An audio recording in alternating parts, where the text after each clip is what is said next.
গাইবান্ধায় একটি হাসপাতাল আছে। এখান থেকে রংপুর এবং বগুড়ার দূরত্ব যদি আপনারা দেখেন, প্রতিদিন আমাদের গাইবান্ধায় অনেকগুলো তাজা প্রাণ নষ্ট হয়ে যাচ্ছে। হার্ট অ্যাটাক হচ্ছে, ব্রেন স্ট্রোক হচ্ছে, স্ট্রোকের ঝুঁকি বাড়ছে।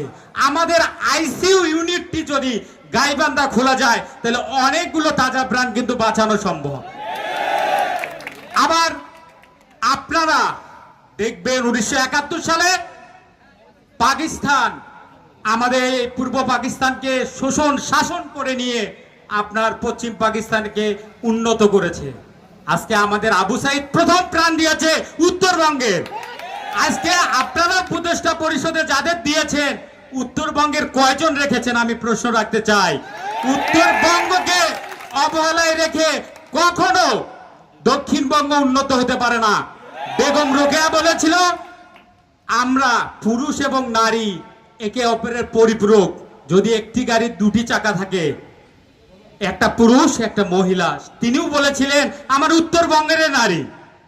তাহলে প্রতিবারেই যদি আমাদের উত্তরবঙ্গে আমরা রক্ত দেই, বিলীন করি, উত্তরবঙ্গ আমরা কি পেলাম? আমরা বালাসিঘাট থেকে টানেল অথবা সেতু চাই, মেডিকেল কলেজ চাই, আইসিইউ ইউনিট চাই। আমাদের এখানে আরেকটা যেটা বিষয় আমি বলতে চাই, গণমাধ্যম হিসাবে, কর্মী হিসাবে 3 বছরের বেশি যারা গাইবান্ধায় চাকরিরত আছে অবশ্যই তাদের আপনারা সরিয়ে ফেলবেন।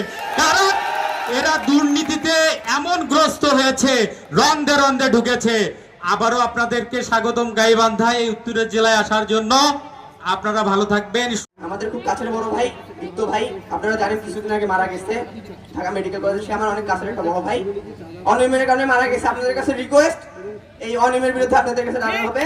আর আমাদের একটা স্টেডিয়াম আছে, অনেক খেলাপ্রিয় মানুষ গাইবান্ধায় বসবাস করে। এই স্টেডিয়ামের যে কমিটিরা ছিল তারা আজীবন স্টেডিয়ামের কোনো কিছু করে না। আপনি যা দেখতে পারেন স্টেডিয়াম জঙ্গলে পরিণত হয়েছে।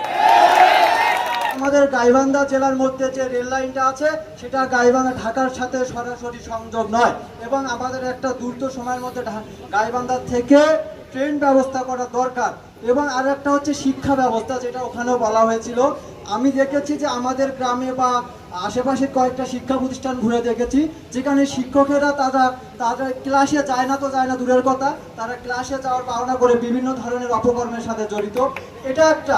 আর দ্বিতীয়ত যে আমাদের জেলাটা কেমন হওয়া উচিত, আমরা মনে করি 64টা জেলার মধ্যে আমরাই সবচেয়ে পিছিয়ে রয়েছি, যেখানে আমাদের কোনো মেডিকেল কলেজ নেই, যেখানে কোনো পাবলিক ইউনিভার্সিটি নেই।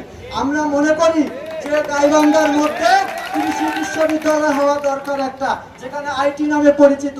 ওখানে যদি কৃষি বিশ্ববিদ্যালয় দেওয়া হয়, আমাদের গাইবান্ধা জেলাটা চর অঞ্চলে দিয়ে ভরা, তাহলে চর অঞ্চলের মানুষ সেখানে বিভিন্ন প্রশিক্ষণ নিতে পারবে এবং কৃষিকে এগিয়ে নিয়ে যেতে পারবে।